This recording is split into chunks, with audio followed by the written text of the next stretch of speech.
Ano po mga marites natin dyan at mga parites, magandang araw po sa inyo. Nandito po tayo ngayon sa puno ng papaya.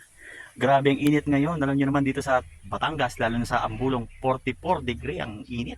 44 degrees. Tanawan, 43. Grabing init ngayon.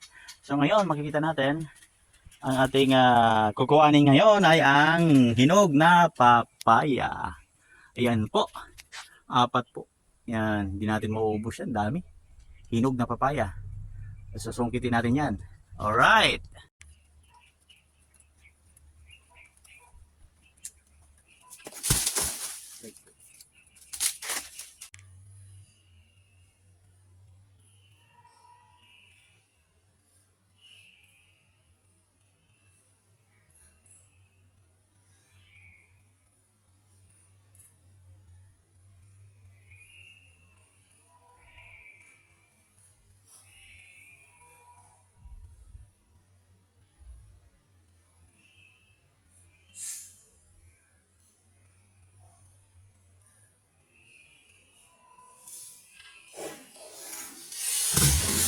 Ito na po, nakuha nating papaya.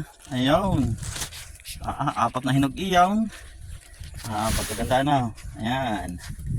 Ay malilim pa dito sa bukid. Napakahangin. Ay siya. Ay ating uupakan na rin mamaya ang papaya. Pagkaganda ng pagkahinog niyan. Oh. Pagkaklaso, baka may sino may gusto diyan. Parin eh.